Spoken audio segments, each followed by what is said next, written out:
Kaum zu glauben, dass sich auf Monika Leweis Anwesen in Leibersdorf bei Mainburg ein Bundeswehrgelände befand. Dient doch heute die einstige Kaserne als Aufbewahrungsort ihrer historischen Gewänder. Hier sind wir in dem Raum, wo ich Kleider aufhebe aus der Zeit der Kaiserin Elisabeth, um zu analysieren, wie sind sie geschneidert, was hat man drunter an, weil das ist ja auch interessant. Das ist zum Beispiel auch ein Kleid mit ihren Maßen. Und interessant ist, dass alle sagen, die Kaiserin hatte eine ungewöhnliche Figur, die keiner hatte. Deswegen interessieren mich Kleider aus der Zeit, um zu beweisen, das war jetzt gar nicht so der Fall.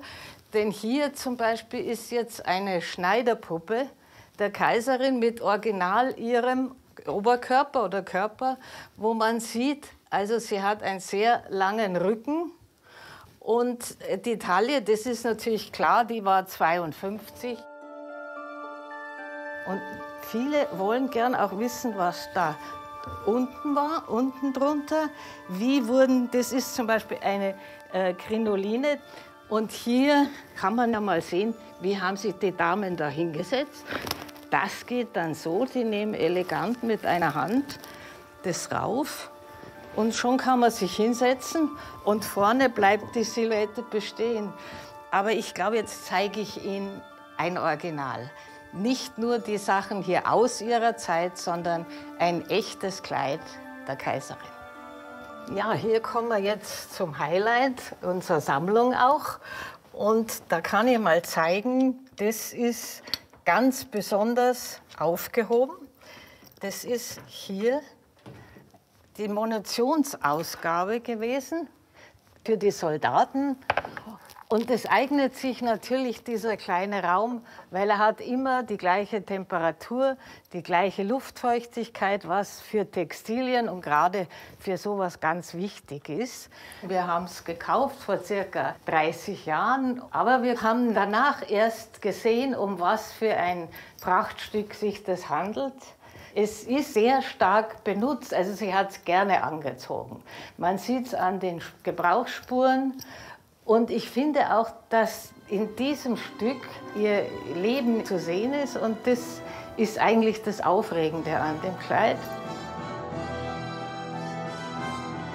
Auf dem ehemaligen Militärgelände arbeitet auch ihr Gatte, der Grammy-Gewinner, weltberühmte Filmkomponist und Schöpfer des Elisabeth-Musicals, Sylvester Levay. Nun habe ich gesagt, okay, jetzt hast du alles so schön und gibst da hier einen Platz für mein Studio auch, dass ich ein bisschen arbeiten kann. Und dann haben wir rumgeguckt und dann hat sie gesagt, hier. Sage ich, bist du verrückt? Das ist doch die Raketenwerkstatt. Sie hat gesagt, nein, überlass es nur mir. Und das ist geworden. Ja? Wir gehen jetzt rüber ins Kino und schauen da einen alten Film an von Ralph Raffet, der allererste Elisabeth-Film, 1920 gedreht. Ein Stummfilm, ne? Ein Stummfilm, okay. Ja, schauen wir uns an. In der alten Werkstatt für militärische Lastwägen hat das Ehepaar sogar ein Privatkino untergebracht. Wie glücklich ist Monika Levay über den Entschluss ihres Sohnes, ihre außergewöhnliche Sammlung zukünftig zu betreuen.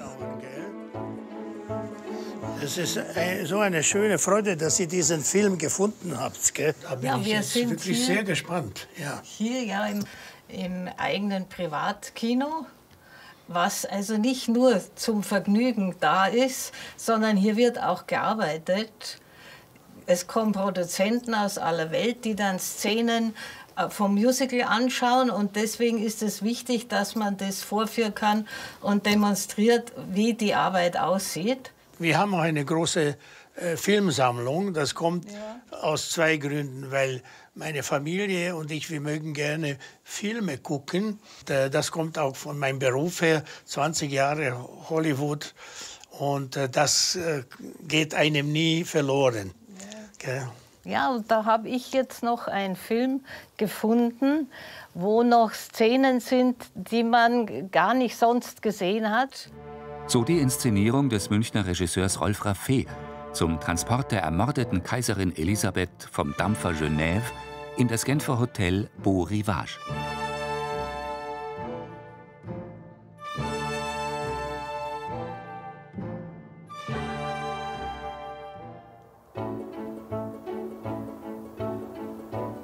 Mit großer Hingabe widmet sich Monika Levay, die schon als Kind mit Begeisterung ritt, auch der Züchtung des sogenannten deutschen Sportpferdes. Ja, die Leidenschaft zu den Pferden ist einem, glaube ich, in die Wiege gelegt. Da kommt man nicht aus. Und das verbindet mich auch mit der Kaiserin, weil die hatte auch diese Leidenschaft. Die konnte halt mit diesen Tieren das ausleben, was sie eigentlich nicht durfte. Monika Levay, ein Leben im Glanz der Kaiserin Elisabeth.